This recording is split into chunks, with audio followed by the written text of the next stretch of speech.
September 2019, a woman named Sarah Hargrove walked into a museum in Fredericksburg, Texas, carrying a shoebox that smelled of camphor and thyme.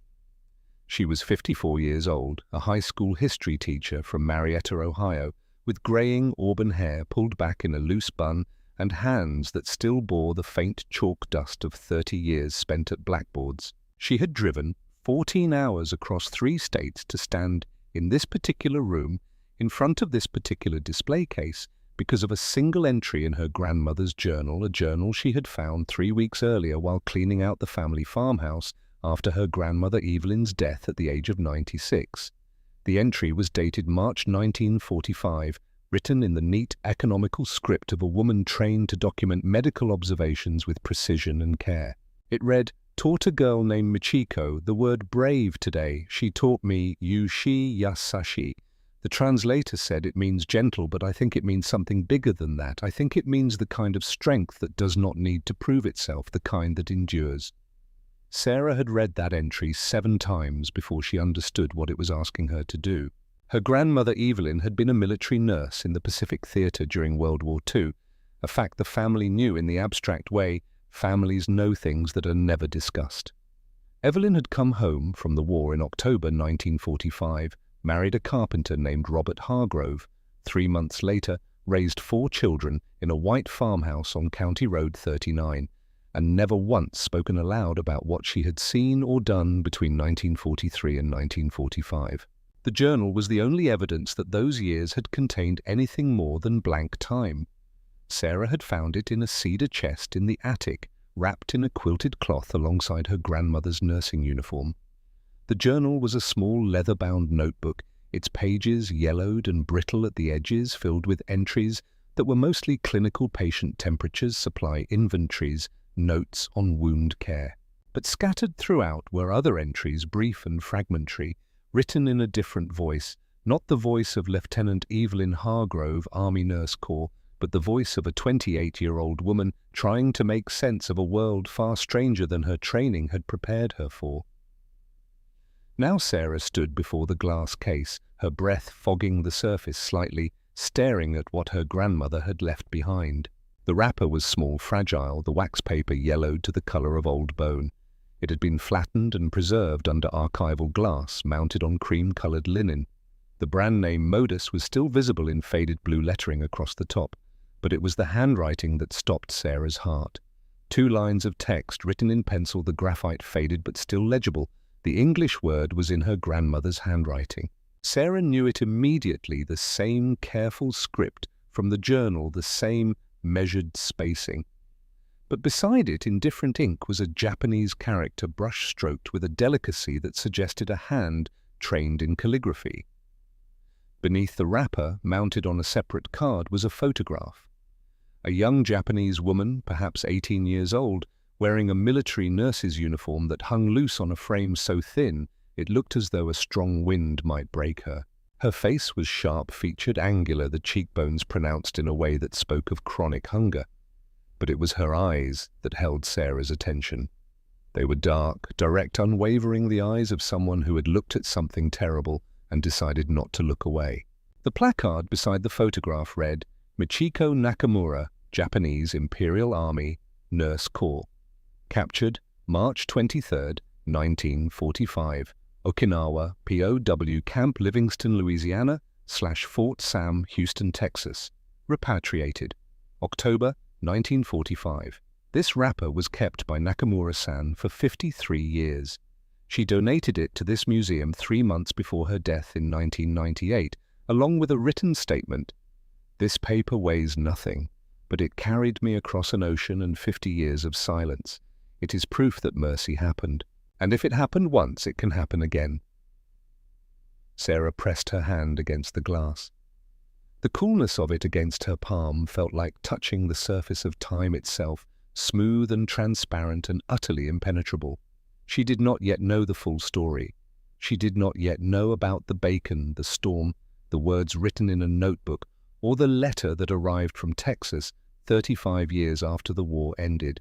To understand how a scrap of paper outlasted bombs and betrayal and half a century of silence, you must travel back to a beach in the Pacific in the spring of 1945. The island of Okinawa in March 1945 was not a place. It was a conclusion. It was the mathematical endpoint of a war that had been solving itself through subtraction for nearly 4 years, reducing cities to ash ships, to scrap men to names on telegrams. In a bunker on the southern end of the island, carved into the coral limestone 20 feet below the surface, 12 women waited. 3 others had been with them an hour ago. Their bodies now lay on the concrete floor, foam dried at the corners of their mouths, eyes fixed on a ceiling that would be the last thing they ever saw. The women were nurses, most of them. A few were medical clerks, signal operators, administrative staff. The oldest was 34, a woman named Kazuko Fujimoto, who sat apart from the others with her eyes closed. Kazuko had been a head nurse at a field hospital on Saipan the previous summer, and she had witnessed something there that had removed her permanently from the territory of doubt. When Saipan fell in July 1944, thousands of Japanese civilians and soldiers had chosen suicide over surrender. Kazuko had stood on a cliff and watched families leap into the ocean holding their children. Saipan had burned the ambiguity out of her. After that cliff, there was no question in Kazuko's mind about what capture meant. It meant shame. It meant contamination. Among them was a woman named Sumiko Hayashi, 31 years old, who had served as a surgical nurse in Manchuria. Sumiko had steady hands and a face that gave away nothing. She had buried 32 patients with her own hands. She remembered all their names, and then there was Michiko Nakamura. Michiko was 18 years old, though she looked younger, looked in fact like a child wearing her older sister's uniform. The khaki fabric hanging from her shoulders in loose folds, she weighed 68 pounds. This was not a guess, it was a measurement. The medical staff had weighed all personnel 2 weeks earlier, documenting starvation in real time. Michiko had grown up in Hiroshima in a narrow house with a small garden where her mother grew morning glories and her father read the newspaper every morning at exactly 6:15. Her father, Dr. Hideaki Nakamura, was a physician who had served briefly in the First War. Honor, duty, the family name. He had 1 son and 2 daughters, and when the war came, he had looked at Michiko, his middle child, his quietest child, and he had said, "This is how you serve." She had not argued. She had never argued with her father about anything. Now she sat on the bunker floor with her medical satchel clutched to her chest, holding it the way a mother holds a child in a burning building. The satchel contained 3 rolls of gauze, a half-empty bottle of iodine, a pair of surgical scissors with a bent blade, and a notebook where she had documented every supply requisition for 4 months. The commanding officer, Lieutenant Nakano, stood near the entrance. He was 26 years old and had been trained to give orders in a world where orders meant something. He said, "The Americans will be here within the hour." No one responded. He reached into his jacket and pulled out a small metal tin. Inside were 12 capsules, each one no larger than a kernel of corn, each one filled with potassium cyanide. He said, "You know what these are?" The women knew. He said, "This is not an order, but it is an option. It is. And it is the last option I can give you." He placed the tin on the floor and stepped back.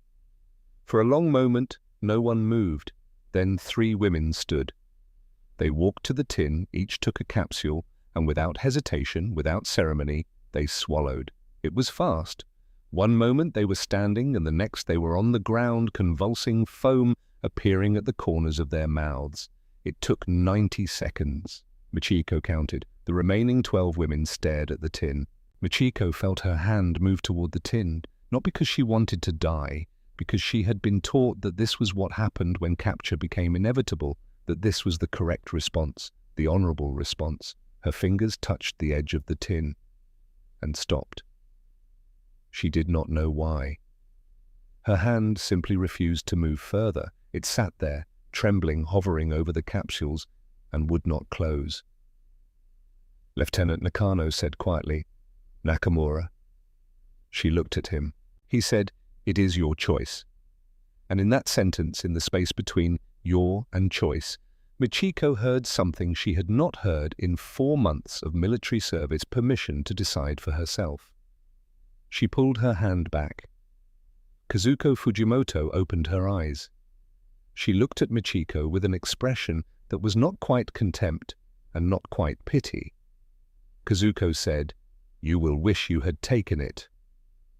Michiko did not respond, but her hand would not move, and so she sat, clutching her medical satchel, and waited for the Americans to arrive. Above them, the shelling stopped. The silence was louder than the noise had been. The silence lasted 17 minutes. Michiko counted those two the way she had counted the seconds it took for the cyanide to stop 3 hearts. Then footsteps. Heavy boots on coral rock. "American boots?" A voice called out in Japanese, accented but understandable. "Come out, hands visible, no weapons." Lieutenant Nakano looked at the 12 remaining women. His hand rested on his sidearm, and for a moment Michiko thought he might use it. But his hand fell away. He said, "We go." The door opened onto white light. Michiko raised her hand to shield her eyes and stumbled forward, her legs unsteady after 3 days in the bunker. The landscape outside was unrecognizable. Where there had once been a hospital complex, there was now rubble, concrete reduced to powder steel twisted into abstract sculpture. The Marines stood in a loose semicircle around the bunker entrance. 15 of them. 15 men to collect 12 women. They were young, not men, but boys, most of them probably 19 or 20, with sunburned faces and hollow eyes. One of them stepped forward. He wore corporal stripes and a medical armband with the Red Cross symbol stitched in red thread against white fabric. He pointed toward a landing craft visible on the beach 200 meters away. The corporal said in careful Japanese, "Walk, slowly, no sudden movements." They walked to the beach. Michiko's legs felt distant, as if they belonged to someone else. Each step required a conscious decision. The landing craft loomed larger as they approached. The ramp was slick with spray, and Michiko had to concentrate to keep from slipping as she climbed aboard. The interior was dim. Metal benches lined both sides. The Marines gestured for the women to sit. The ramp closed with a clang. The engine rumbled to life. The craft headed out to sea. Through the small porthole, Michiko watched Okinawa recede. She thought about the 3 women who had swallowed the capsules, their bodies still lying on the bunker floor. The crossing took 40 minutes. No one spoke. The propaganda leaflets that Tokyo had distributed had been very specific about what happened to captured women. The descriptions were vivid, cruel, designed to ensure that surrender was never considered viable. They included torture, public humiliation, sexual violence, and execution. Michiko had read those leaflets during her training, and now sitting in the belly of an American landing craft, she waited for them to prove themselves true. But the Marines were not grinning. They looked tired and young, and if anything, uncomfortable. The craft bumped against something solid. The ramp dropped again this time, revealing a dock, a proper military installation. In the distance, Michiko could see buildings, Quonset huts, and concrete structures and tents arranged in neat rows. They disembarked. A jeep waited at the end of the dock. An officer stood beside it, a captain older than the Marines, maybe 45, with iron-grey hair. The corporal gestured for the women to follow him down a dirt road that led between rows of tents. The base was enormous, larger than anything Michiko had imagined. Trucks rumbled past carrying supplies. Men moved everywhere with purposeful efficiency. The abundance was staggering. She saw entire pallets of supplies sitting in the open air unguarded. She saw a soldier pour water from a canteen onto the ground to rinse his hands, casually wasting what would have been precious on Okinawa. They stopped in front of a large tent marked with a red cross. The corporal opened the tent flap and gestured inside. The interior was cool shaded, smelling of canvas and something antiseptic. Cots lined both walls. A metal table held instruments laid out with surgical precision. Everything was clean, actually clean, sterile. A woman in a nurse's uniform stood near the table. She was perhaps 28, with brown hair, pinned back in a regulation bun and grey-blue eyes that looked tired but alert. Her name tag read, Lieutenant E. Hargrove. She said something in English. The corporal translated, "Medical examination, check for injuries, illness. You will be treated." Treated. The word landed strangely in Michiko's mind. Treated meant acknowledged as human, treated meant worthy of care. Lieutenant Hargrove approached the first woman in line, Sumiko, and gently guided her to a cot. She took Sumiko's wrist, checking her pulse, with fingers that were competent and gentle. When Hargrove reached Michiko, she paused. Her eyes took in the girl's frame, the prominence of every bone, the way the uniform hung like a tent on a skeleton. She said something in English, her voice quiet. The translator said, "She wants to know when you last ate." Michiko tried to remember. She thought it had been 2 days. She said, 2 days, rice, very little. Hargrove made a note. Then she did something unexpected. She opened a footlocker near the table and pulled out a bundle wrapped in white cloth.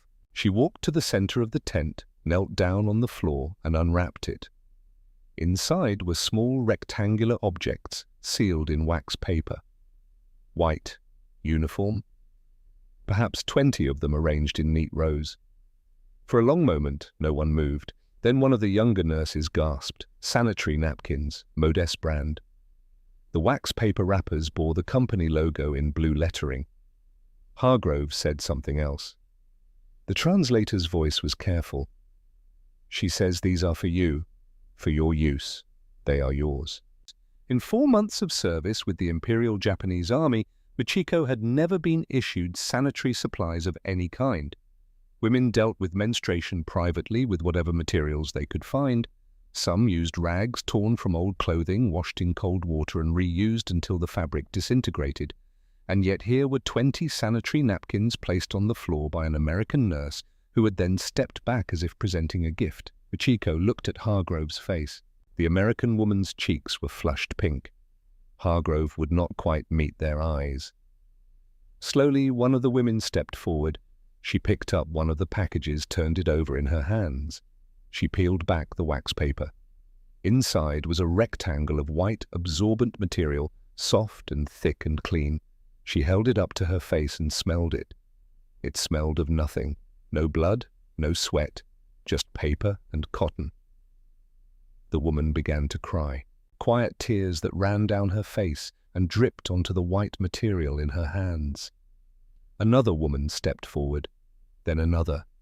Within moments, all 12 women were kneeling on the tent floor, each holding a sanitary napkin as if it was something precious.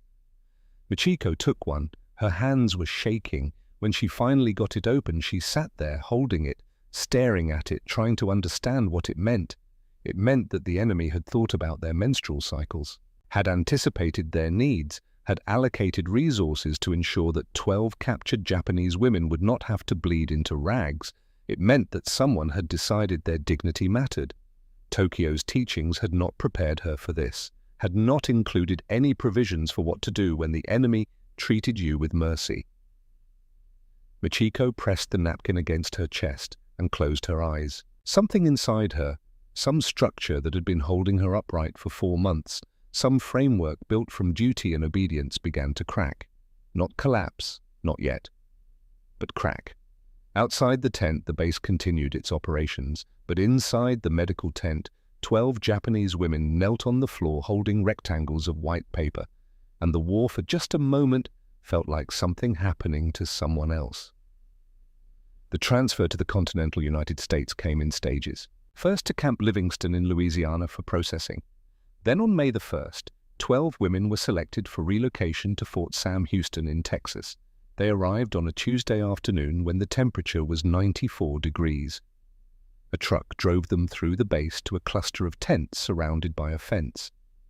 The tents were large military-issue canvas structures with wooden floors and cots arranged in 2 rows.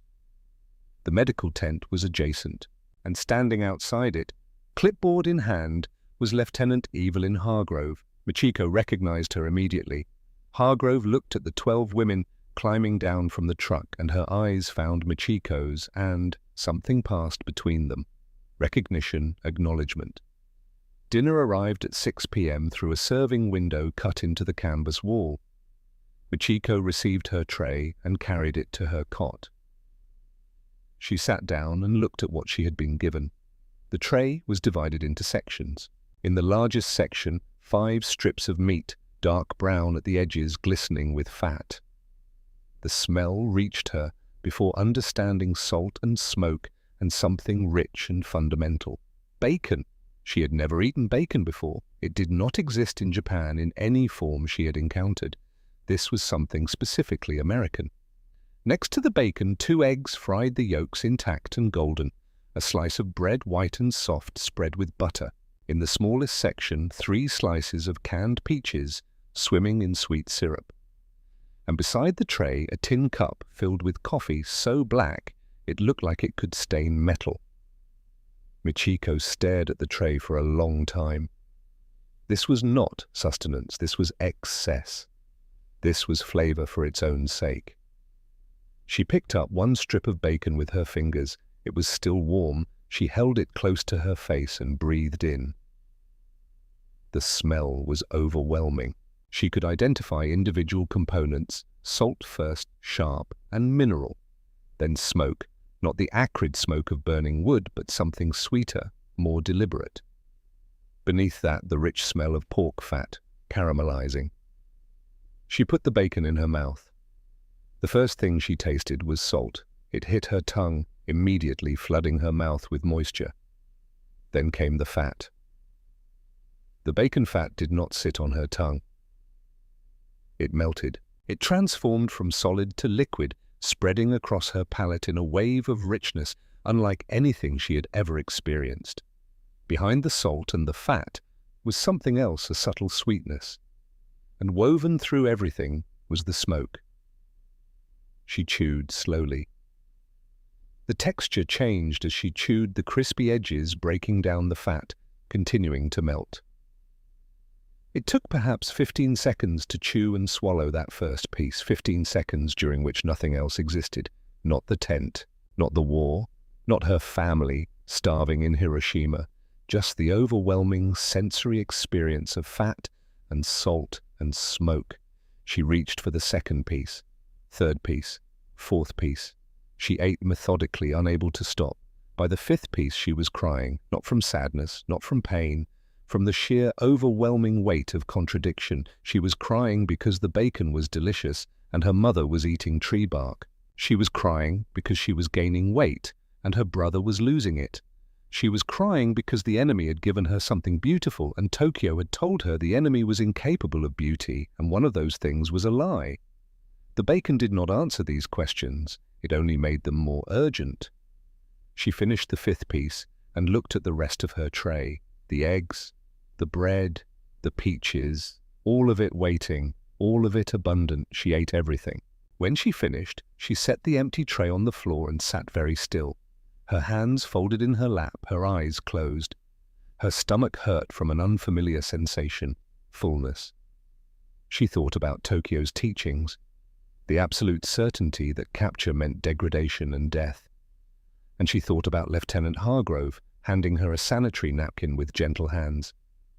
About these 5 pieces of bacon that someone had cooked with care. The certainty she had built her life on, the certainty about who was righteous and who was evil, was developing fissures that spread like ice breaking on a frozen lake. Across the tent, Sumiko sat on her cot with her own empty tray, staring at nothing.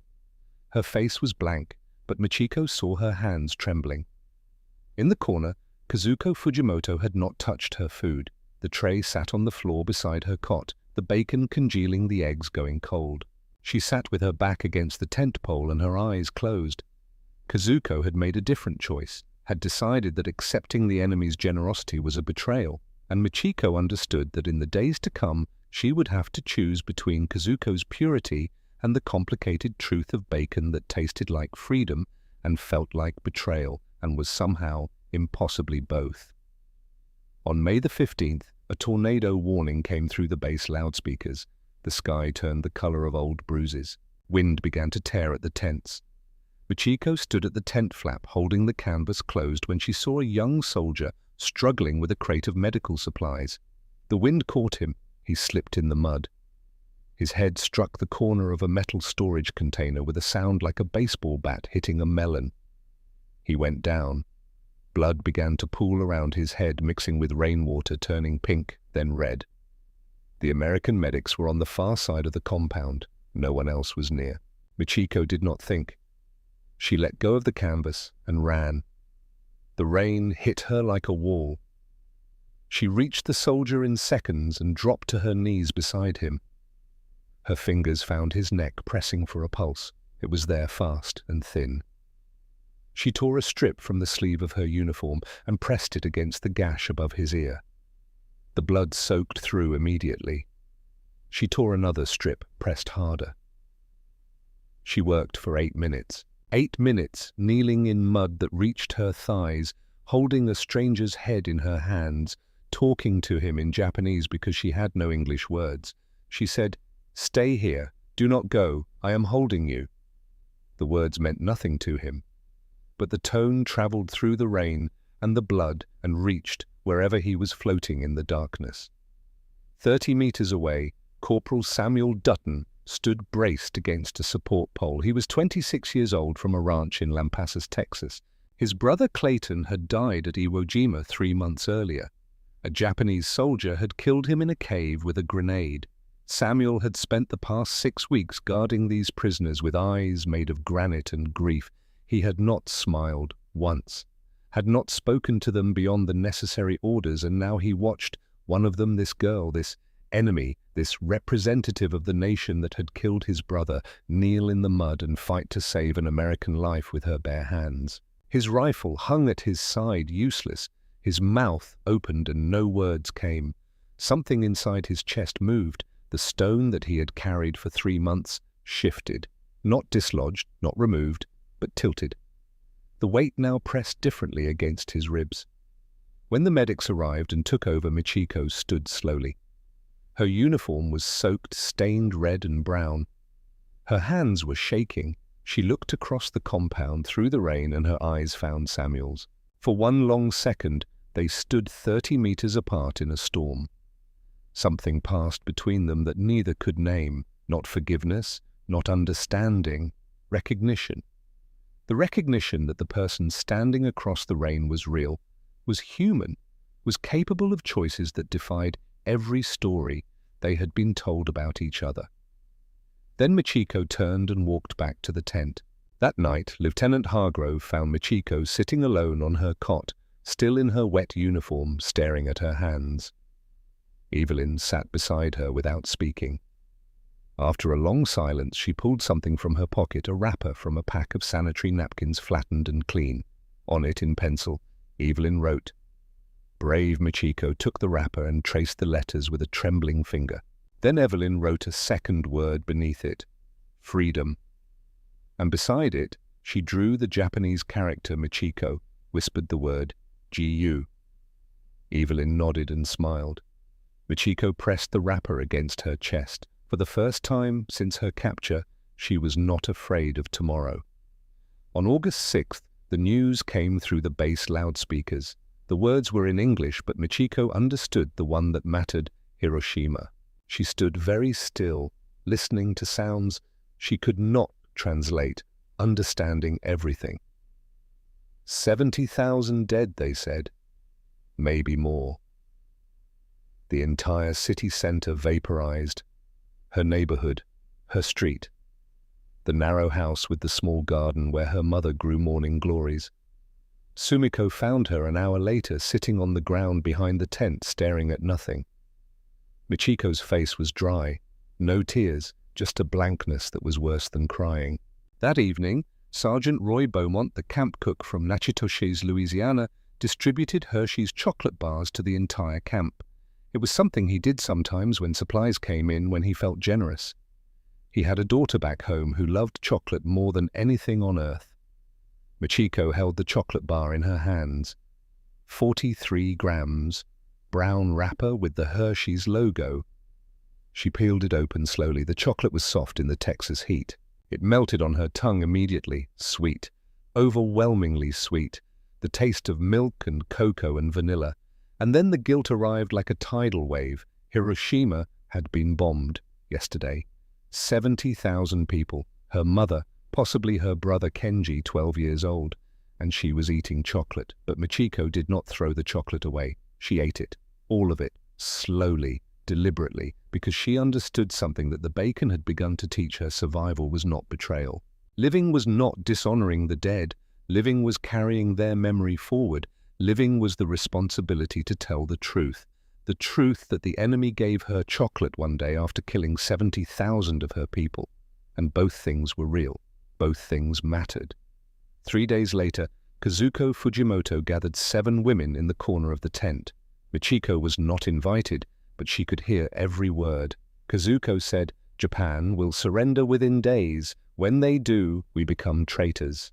Our families will be marked with dishonor. I have watched 300 people choose death over shame. We must do the same." She described a plan, a lake 3 miles from the camp. The fence was not high. The guards were lax.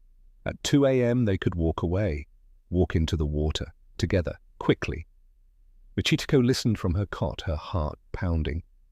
She could feel the pull of Kazuko's certainty, its terrible simplicity, but she thought about the wrapper pressed against her chest, about the word freedom written in Evelyn's careful hand, about the Marine whose life she had saved, who was now back on duty with a bandage around his head. On the 3rd night, Kazuko set the date. Tomorrow at 2 a.m. Michiko did not sleep. She lay in the darkness listening to the ocean of Kazuko's words pulling the women toward drowning. At midnight, she stood up. She walked to the center of the tent. 7 women sat with Kazuko in the shadows. Michiko's voice was quiet but clear. "I ate 5 pieces of bacon on May 3rd. My brother is eating tree bark if he is still alive. If I die in that lake, he will never know the truth." Kazuko looked at her. "What truth?" "The truth that the enemy gave me sanitary napkins when our own army gave us rags. The truth that a cook from Louisiana made rice for me because he thought I was homesick. The truth that I saved an American life and they thanked me instead of shooting me." Her voice grew stronger. "If we die, Tokyo wins. The propaganda wins. History will say we chose death because capture was unbearable. But if we live and go home and tell the truth that mercy happened, that the enemy was human, then the lies lose." Michiko pulled out the wrapper. £68 when I arrived. £89 today. Goal £100. Then home. Then tell the truth. That is how I honor the dead. Not by dying more, by living and remembering. Silence filled the tent. Kazuko stared at Michiko for 30 seconds. Then she reached up and removed the small imperial chrysanthemum pin from her collar. She placed it on the cot beside her, said nothing, turned away. Sumiko, who had been silent for weeks, spoke one word: Yoshi. Good. No one walked to the lake that night. All 12 women woke to see the sunrise. On August 15th, Japan surrendered. But the women remained at Fort Sam Houston for another month, while paperwork processed and transport arranged. On September 20th, the order came: transfer to Camp McCoy, Wisconsin for final processing before repatriation. The last 72 hours passed in a blur of preparations and quiet goodbyes. Private Tommy Keller, the soldier Michiko had saved in the storm, appeared at the fence. He carried a cardboard box. Inside 8 Hershey's bars, a tin of coffee, a bar of ivory soap, and a note written in careful block letters: "You saved my life in the storm. I will tell my children. I will tell my grandchildren. Thank you. Tommy Keller, Madison, Wisconsin, September 1945. He stood at attention and saluted her, a real salute, 3 full seconds. Then he turned and walked away without a word. On the final morning, Evelyn Hargrove came to the tent carrying her medical clipboard. But when she reached Michiko, she set the clipboard down. She pulled a note card from her pocket and pressed it into Michiko's hands. Written on it, Evelyn Hargrove, 847, County Road, 39, Marietta, Ohio, 45755. "Oh," Evelyn said slowly, in simple English. "Write to me, after war, please." Michiko looked at the address. Then she said in English the longest sentence she had ever constructed: "I will remember everything, I promise." Evelyn's eyes filled with tears. She did something that violated every regulation. She opened her arms. Michiko walked into them. The embrace lasted 5 seconds. Michiko's arms hung at her sides for the first heartbeat, then rose slowly and wrapped around Evelyn's shoulders. When they separated, Evelyn picked up her clipboard and walked away quickly, her shoulders shaking. The truck came at noon. As it pulled away from Fort Sam Houston, Michiko looked back through the canvas opening.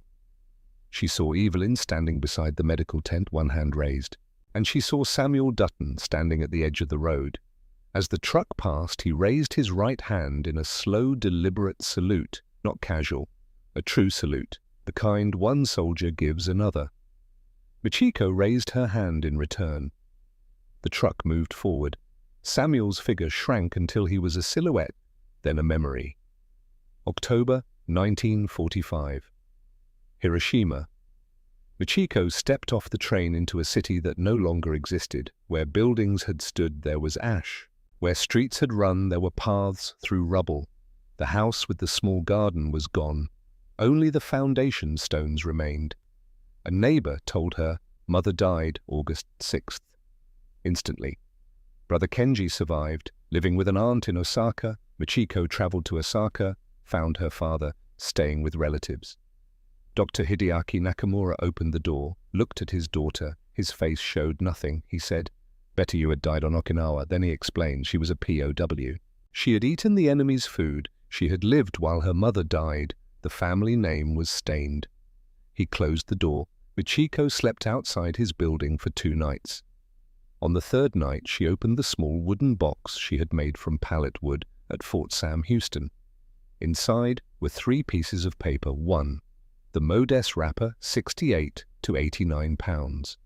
Brave, Freedom 2, Evelyn's address 3. Tommy Keller's note.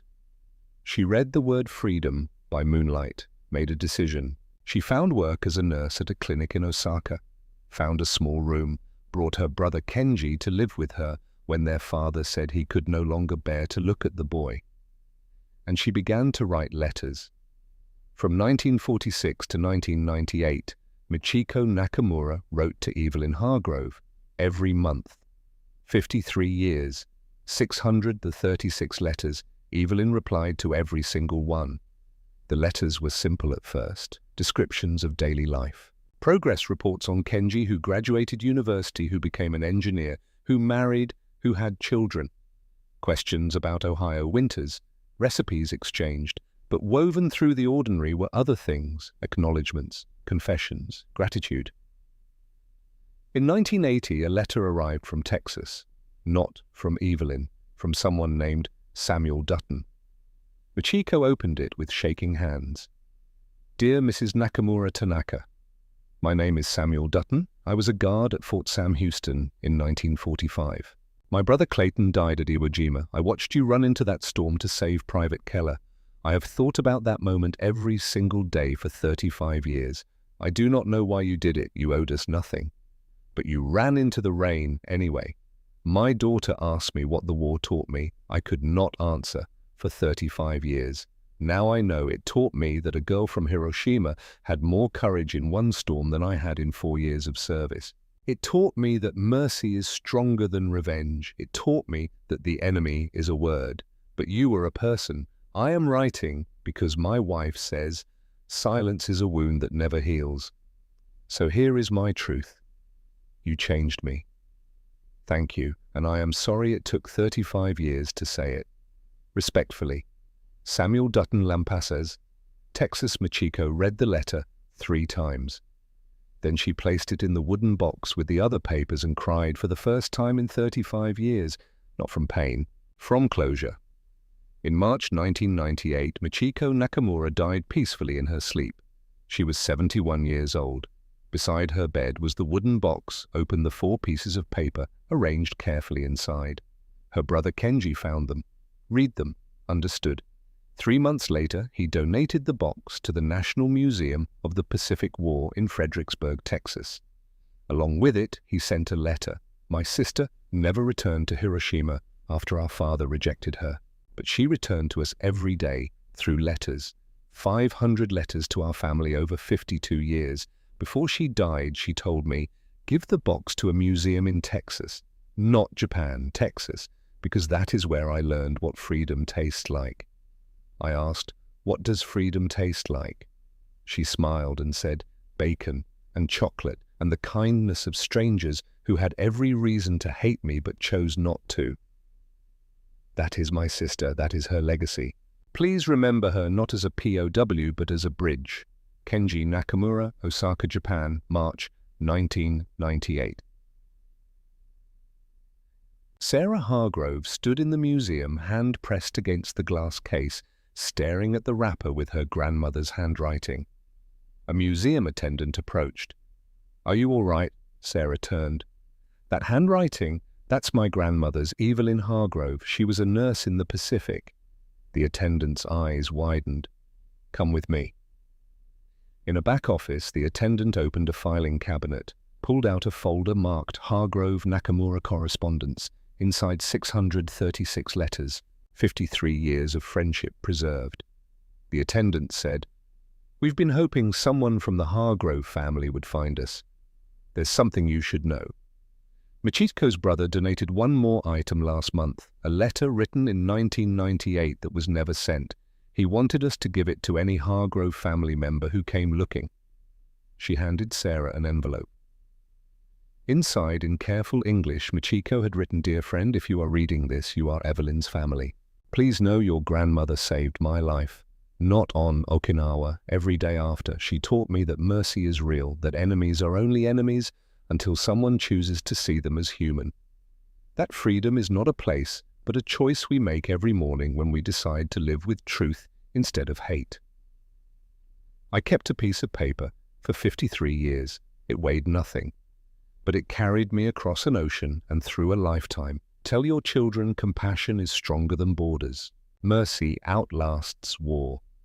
And sometimes the smallest gesture, a wrapper, a word, a hand extended across a fence can change everything. With eternal gratitude, Michiko Nakamura, February 1998. Sarah read the letter twice. Then she looked up at the attendant through tears. "What happened to the letters?" "All 636. They're being prepared for exhibit. We're calling it The Weight of Paper, How a Sanitary Napkin Wrapper Outlasted a War." Sarah laughed through her tears. My grandmother would have hated that title. She never talked about any of this. Some truths are too big to speak. They can only be lived. Sarah walked back to the display case, looked at the 4 pieces of paper arranged under glass, a wrapper, an address, a soldier's note, a rancher's letter of apology 35 years late. And she understood why her grandmother had stayed silent, not from shame, from reverence, because some stories are sacred, and sacred things are not explained. They are witnessed, honored, passed forward. Sarah pulled out her phone, took a photograph of the display, sent it to her students back in Ohio with a message, "This is what I'm teaching next semester, not World War II, not the Pacific Theater. This, how bacon broke propaganda, how sanitary napkins built bridges, how a girl from Hiroshima and a nurse from Ohio proved that mercy weighs more than hatred, and how a piece of paper carefully kept for 53 years became proof that if compassion happened once, it can happen again." She turned to leave, stopped, turned back, read the placard one more time. "This paper weighs nothing, but it carried me across an ocean and 50 years of silence. It is proof that mercy happened. And if it happened once, it can happen again." Sarah whispered, "It did happen, Michiko. And because of you and my grandmother, it will happen again." Then she walked out into the Texas sunlight, carrying her grandmother's silence and Michiko's truth forward into a world that desperately needed both. Sarah Hargrove stood in the museum parking lot, her hand still trembling as she held her phone. The photograph of the display case glowed on the screen. 4 pieces of paper under glass, a wrapper with her grandmother's handwriting, and beneath it all, Michiko's fierce eyes staring out from 1945. She had sent the image to her students an hour ago with a message about bacon and propaganda and sanitary napkins building bridges. Already replies were flooding in. Questions, confusion. One student, Marcus, a quiet kid who sat in the back and never spoke, had written simply, "This is real," Sarah typed back, "more real than anything in your textbook." She looked up at the museum, a low building of limestone and glass that looked like it had grown out of the Texas earth. The sun was setting now, turning the sky the color of old bruises, the same color Michiko had seen before the tornado, before she ran into the rain to save a stranger's life. Sarah thought about her grandmother Evelyn, who had died 4 years ago without ever mentioning Michiko Nakamura, who had kept 636 letters in a filing cabinet in the basement, arranged chronologically, each one answered, who had drawn flowers in the margins of medical charts for 50 years. After the war ended, a habit no one in the family understood until now. Some silences, Sarah realized, were not absences, they were containers. They were spaces built carefully around truths too large to be spoken aloud, truths that could only be lived day after day, letter after letter, flower after flower, drawn in the margin of an ordinary life. She walked back inside. The museum was nearly empty now, the last visitors drifting toward the exits. The attendant who had shown her the letters, a woman in her 60s named Patricia Chen, whose name tag identified her as the museum's archivist, was waiting near the front desk. "I thought you might come back," Patricia said. "I need to see them again, the letters, all of them." Patricia nodded as if she had been expecting this. "We close in 30 minutes, but I can stay late. Follow me." They walked through a door marked "Staff Only" into a climate-controlled room lined with filing cabinets and archival boxes. Patricia pulled out a large, flat box and placed it on a table under a reading lamp. 636 letters, she said, opening the box. "We've digitized them all, but there's something about seeing the actual paper, the ink, the way her handwriting changed over the years." Sarah pulled on a pair of cotton gloves Patricia handed her and lifted out the first letter. The paper was thin, almost translucent, the kind used when airmail postage was expensive and every ounce mattered. The date in the corner read April 15th, 1946. "Dear Lieutenant Hargrove, I hope this letter finds you well. I am writing from Osaka, where I have found work at a small clinic. My brother Kenji is with me now. He is 13 years old and growing tall, though still too thin. The doctor says it will take years for his body to recover from what hunger did to it. I think of Fort Sam Houston often. I think of the bacon. I think of the word you wrote on the wrapper, which I carry with me always. Brave. Some days I do not feel brave. Some days I feel like the girl in the bunker who could not swallow the capsule. But then I remember you saw something in me I could not see in myself. And so I try to see it too. The people here do not know I was a POW. I do not tell them it is safer this way. But I wanted you to know I am alive, I am working, I am trying to build something from what remains. Thank you for the freedom. Not just the word, but the thing itself. With gratitude, Michiko Nakamura." Sarah set the letter down carefully. Her grandmother's reply was paper-clipped to it, written in the same neat script Sarah remembered from birthday cards and grocery lists. "Dear Michiko, your letter arrived today and I read it 3 times. I am so relieved to know you are safe, that Kenji is with you, that you are working again. You ask if I think you are brave. Let me tell you what I saw. I saw a girl who weighed 68 pounds choose life when death would have been easier. I saw that same girl run into a storm to save a stranger who belonged to the country that had destroyed hers. Brave is not a word I wrote on paper. It is a truth I observed. You do not need to feel it every day. You only need to keep choosing it. I am back in Ohio now, working at the county hospital. The farmhouse is quiet. Sometimes too quiet. I find myself thinking about those months in Texas, about the tent, about the 12 of you. I wonder if the others are safe. I hope they are. Write to me again, please. Your letters remind me why the work mattered. Your friend Evelyn Sarah read through letter after letter. The correspondence evolved over the years. The early letters were formal. Careful 2 women learning to trust each other across an ocean. By the 1950s, they had relaxed into something warmer. Evelyn, the hydrangeas bloomed this week. I thought of my mother's garden. I thought of home. But then I realized home is not a place I lost. Home is what I am building. Kenji starts university next month. Michiko, Robert and I welcomed our third child last Tuesday, a girl. We named her Grace. The name felt right. Grace Mercy, unearned gifts. In the 1960s, the letters grew deeper. Evelyn, I have been thinking about forgiveness. Not the kind the priests talk about, but something else. I have forgiven my father for closing the door. I have forgiven Tokyo for the lies. I have even forgiven myself for surviving when my mother did not. But I wonder, is it forgiveness or is it simply the exhaustion of carrying hatred for 20 years, Michiko? I don't think forgiveness is one thing. I think it's many small things done over and over until the weight becomes bearable. You are not required to forgive perfectly. You are only required to keep trying. By the 1970s and 80s, the letters had become chronicles of ordinary life. Grandchildren, born recipes, exchanged photographs, enclosed. Evelyn, Kenji's daughter, turned 6 today. She asked why I keep a piece of paper in a box by my bed. I told her it was a treasure. She asked what kind. I said the kind that reminds you that the world can be kinder than you were taught to believe. Michiko, I planted morning glories this year. I remembered you mentioning your mother grew them. They bloomed last week, purple and blue, opening at dawn, closing by noon. Temporary but persistent. Like hope, I suppose. Sarah found herself crying as she read.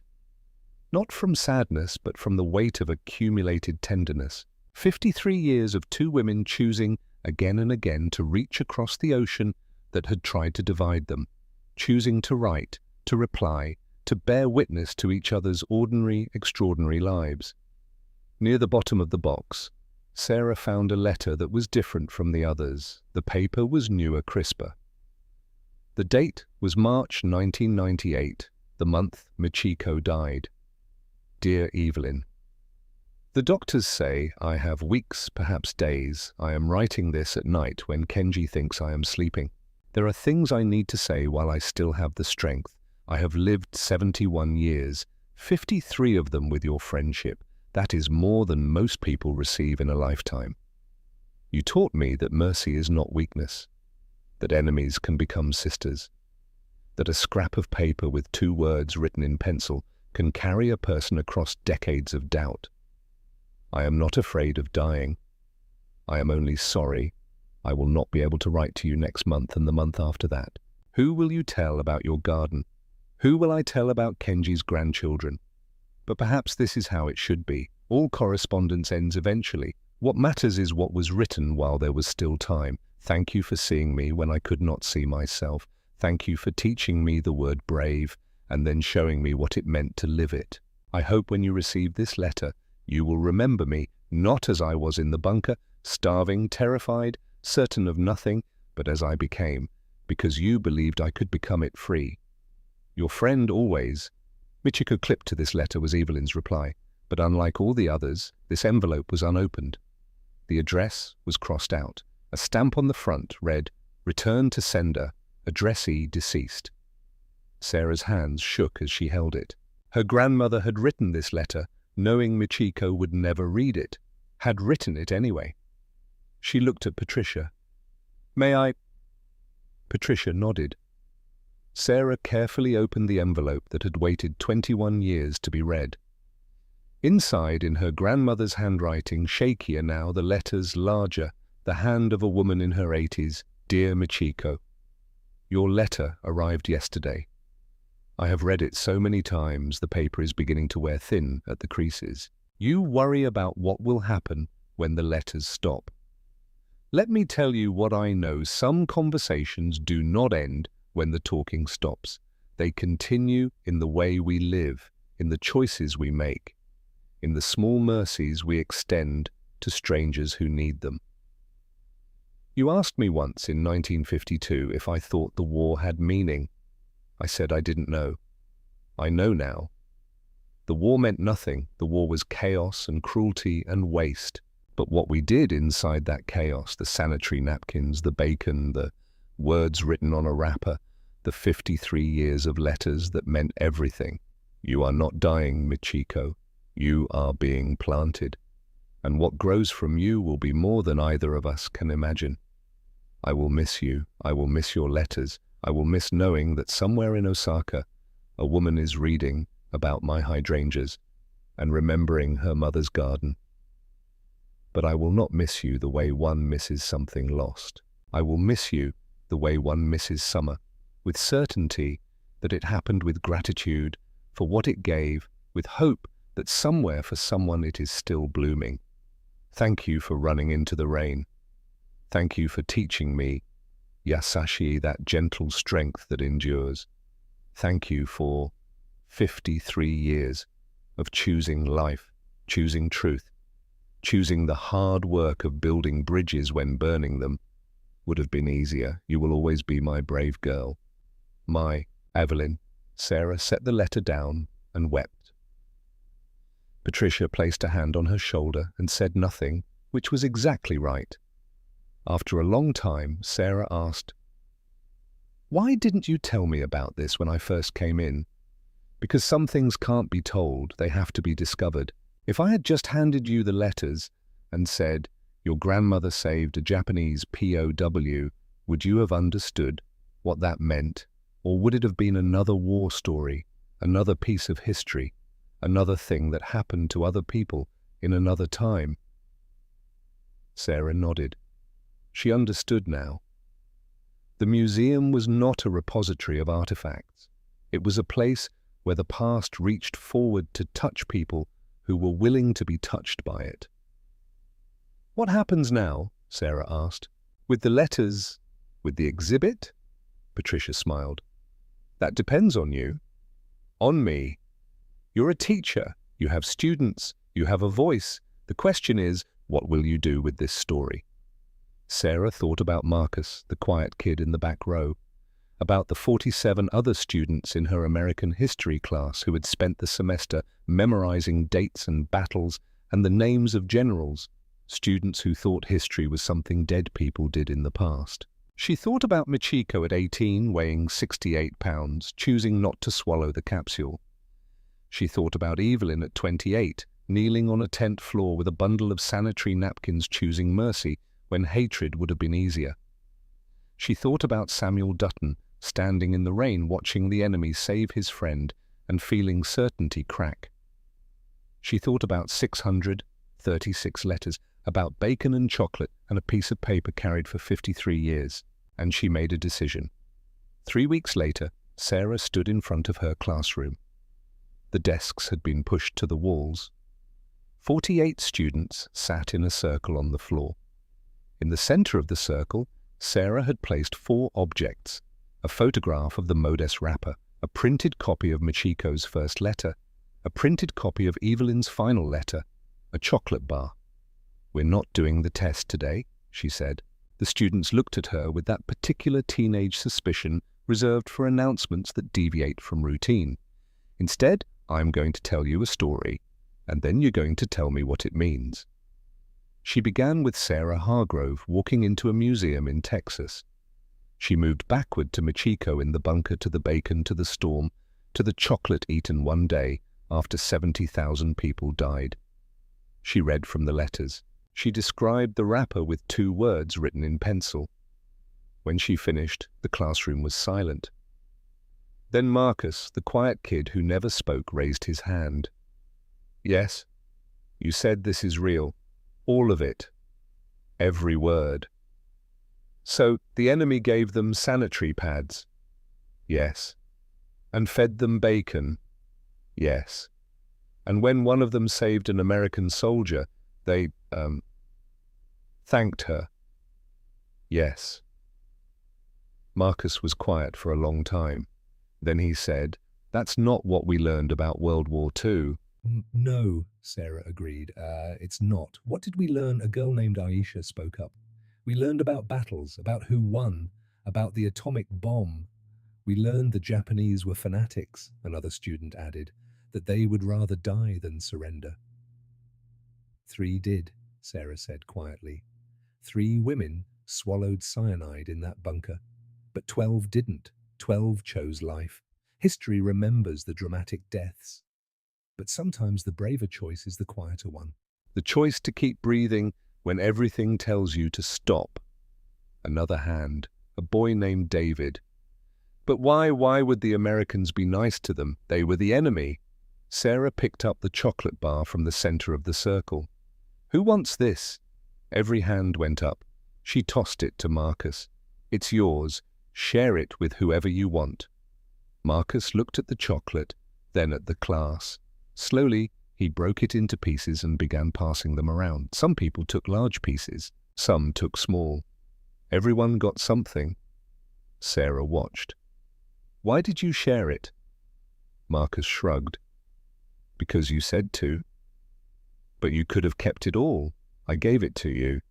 That would be... He searched for the word. Mean. Would it... It was yours. You had every right. But they're my friends, or like classmates. We're in this together, Sarah smiled. And that's the answer to David's question. Sergeant Beaumont, the cook who distributed chocolate, had a daughter. Lieutenant Hargrove had a family. Corporal Dutton had lost a brother. They looked at 12 starving women and saw all not soldiers, not strategic assets. People, daughters, sisters. Humans who were hungry and scared and deserved at minimum not to bleed into rags. She let that sit for a moment. The story we tell about World War II is about nations and strategies and good versus evil.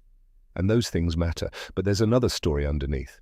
A story about individual people making individual choices to be kind when kindness wasn't required. To see humanity when seeing the enemy would have been easier. Aisha spoke again. Did they stay friends, Michiko and your grandmother? For 53 years, until Michiko died in 1998. Did they ever meet again after the war? Sarah shook her head. No, it was just letters, but 636 of them, 12 per year, every month, for 53 years. The classroom was quiet again. Then a girl named Sophie said, "That's the saddest thing I've ever heard." "Is it?" Sarah asked. Two women separated by an ocean and a war, and everything that should have made them enemies, choosing to reach across all of that for 53 years. That doesn't sound sad to me. That sounds like the most hopeful thing I've ever heard.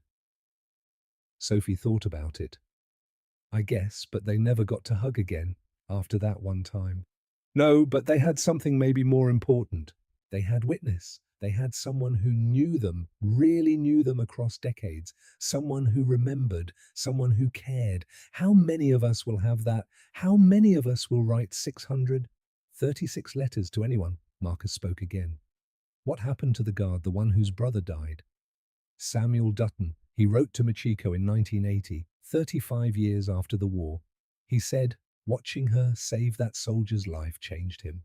That he'd been carrying his brother's death like a stone, and that moment made the stone shift, not disappear, just shift. He thanked her. He said he was sorry it took 35 years to say it. Did she write back? No, but she put his letter in the box with the wrapper and the address and the note from the soldier she saved. She kept it until she died. David raised his hand again. What's the point of the story? Like, what are we supposed to learn? Sarah sat down on the floor with them. I don't know. What do you think? Silence. Then Sophie. That people are complicated. Yes. What else? Marcus, that the enemy is, I don't know, a word, not a person. A person is just a person. Yes. What else? Aisha. That small things matter, like a piece of paper, a chocolate bar. They seem small, but they're not. Yes. What else? A long silence. Then a voice from the back, a girl named Jenny, who had been quiet the whole time. That we get to choose, every day, whether to be the person who hands out sanitary pads or the person who hands out cyanide. And the choice we make, it echoes like Michiko chose to save that soldier, and the soldier wrote her a note, and she kept the note. And 60 years later, it's in a museum, and now we're talking about it. One choice, 60 years of echo. Sarah felt tears in her eyes. Yes, exactly. That's exactly it. She stood up. Here's your assignment, not for a grade, for yourselves. I want you to do something kind for someone you're supposed to hate or ignore. or dismiss. Someone the world tells you is the enemy or the other or not worth your time. It doesn't have to be big. It can be as small as a sanitary napkin in a tent. But I want you to do it, and then I want you to notice what happens in them, in you, in the space between. The bell rang. Students gathered their bags, but they moved slowly, quietly, as if leaving a church rather than a classroom. Marcus stopped at Sarah's desk on his way out. "Thanks for not giving us the test." "You're welcome. Can I see the actual wrapper?" "The real one. The museum is open Saturdays." "Would you come with me? Would you go back and show me everything?" Sarah smiled. "I would be honored." That night, Sarah sat in her grandmother's farmhouse, her farmhouse now at the kitchen table, where Evelyn had written 636 replies over 53 years. She pulled out her phone and opened the photograph of the display case. 4 pieces of paper under glass. A wrapper, £68 to £127. Brave, freedom. An address, 847, County Road 39, Marietta, Ohio. A soldier's note. You saved my life. A rancher's letter. You changed me. 4 pieces of paper. 4 acts of reaching across. 4 proofs that mercy happened. Sarah thought about Michiko's final letter. You are not dying. You are being planted. And what grows from you will be more than either of us can imagine. She thought about her grandmother's reply. Some conversations do not end when the talking stops. They continue in the way we live. And she understood finally why her grandmother had never spoken about the war. Because speaking would have diminished it, would have turned it into a story, a memory, a thing that happened once upon a time. But silence, active, intentional silence that contained 636 letters and 53 years of chosen witness silence was a garden where the truth could grow. Sarah opened a drawer and pulled out her grandmother's old notebook, the one with medical observations and scattered thoughts, and the entry about Yasushi, the kind of strength that does not need to prove itself, the kind that endures. On a blank page, she wrote, "Dear Michiko, you don't know me? My name is Sarah Hargrove. I am Evelyn's granddaughter. I found your letters today. All 636. I read them in a room with white gloves and tears on my face. I don't know if anyone writes letters to the dead. But you wrote 636 to the living, so I think you'd understand. I want you to know the bridge you and my grandmother built is still standing. I walked across it today. I brought 48 students with me. They stood on the other side and saw what you saw, that the enemy is a word, but people are people. That mercy weighs nothing but carries everything. You were planted, just like Evelyn said. And what's growing from you is exactly what you hoped, truth. Witness, the knowledge that if compassion happened once, it can happen again. I teach history. But I'm going to start teaching this instead, that history is not what nations do to each other. It's what individuals choose, moment by moment, letter by letter, to build from the ruins. Thank you for running into the rain. Thank you for keeping the wrapper. Thank you for teaching my grandmother Yasashi, and for letting her teach you brave. Thank you for showing us that freedom tastes like bacon and chocolate, and the kindness of strangers who had every reason to hate you, but chose not to. I promise to keep building your bridge. I promise to teach your truth. I promise that your 68 pounds becoming 127 pounds will mean something to people who weren't born when you died. You were brave, Michiko. You were free. And 53 years after your last letter, 21 years after your death, your voice is still reaching forward, still teaching, still changing lives. The conversation is not over. It's only getting started. With gratitude and awe, Sarah Hargrove, Marietta, Ohio, September 2019. She folded the letter and placed it in an envelope. Wrote on it, "For the next person who needs to hear this story." Then she put it in the drawer with her grandmother's journal, where it would wait like Michiko's final letter had waited, like the wrapper had waited for 74 years, until someone who needed it was ready to find it. Outside, the sun had set. Stars appeared over the Ohio farmhouse. And somewhere in a museum in Texas, 4 pieces of paper rested under glass, weighing nothing, carrying everything, proving that mercy happened.